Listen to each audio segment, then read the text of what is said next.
देवी सीता के भाई।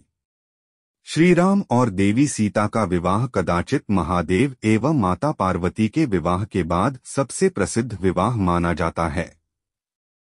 इस विवाह की एक और विशेषता ये थी कि इस विवाह में त्रिदेवों सहित लगभग सभी मुख्य देवता किसी न किसी रूप में उपस्थित थे। कोई भी इस विवाह को देखने का मोह छोड़ना नहीं चाहता था। श्री राम सहित ब्रह्मर्षि वशिष्ठ एवं राजर्षि विश्वामित्र को भी इसका ज्ञान था। कहा जाता है कि उनका विवाह देखने को स्वयं ब्रह्मा विष्णु एवं रुद्र ब्राह्मणों के वेश में आए थे। चारों भाइयों में श्री राम का विवाह सबसे पहले हुआ। विवाह का मंत्रोच्चार चल रहा था और उसी बीच कन्या के भाई द्वारा की जाने वाली विधि आई। इस विधि में कन्या का भाई कन्या के आगे आगे चलते हुए लावे का छिड़काव करता है। उत्तर भारत विशेषकर बिहार एवं उत्तर प्रदेश में आज भी ये प्रथा देखने को मिलती है। विवाह पुरोहित ने जब इस प्रथा के लिए कन्या के भाई का आह्वान किया तो ये विचार किया जाने लगा कि इस प्रथा को कौन पूरा कर सकता है। समस्या ये थी कि उस समय वहाँ ऐसा कोई नहीं था जो माता सीता के भाई की भूमिका निभा सके। अपनी पुत्री के विवाह में इस प्रकार विलंब होता देखकर पृथ्वी माता भी दुखी हो गई। चर्चा चल ही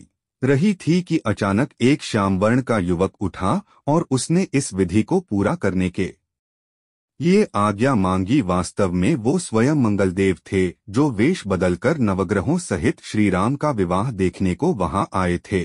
देवी सीता का जन्म पृथ्वी से हुआ था और मंगल भी पृथ्वी के पुत्र थे। इस नाते वे देवी सीता के भाई भी लगते थे। इसी कारण पृथ्वी माता के संकेत से वे इस विधि को पूर्ण करने के लिए आगे आए। इस प्रकार एक अनजान व्यक्ति को इस रस्म को निभाने को आता देखकर राजा जनक दुविधा में पड़ गए। जिस व्यक्ति के कुल गोत्र एवं परिवार का कुछ पता न हो उसे वे कैसे अपनी पुत्री के भाई के रूप में स्वीकार कर सकते थे। उन्होंने मंगल से उनका परिचय कुल एवं गोत्र पूछा।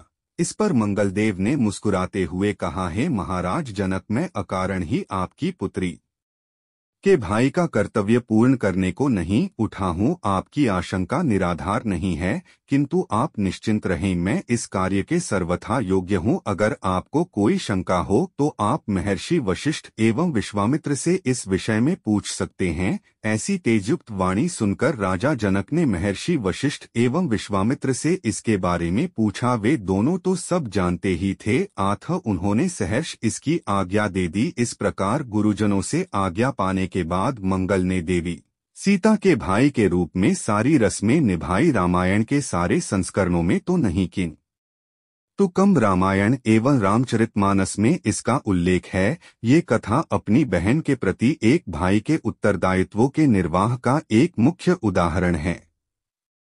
जय सिया राम।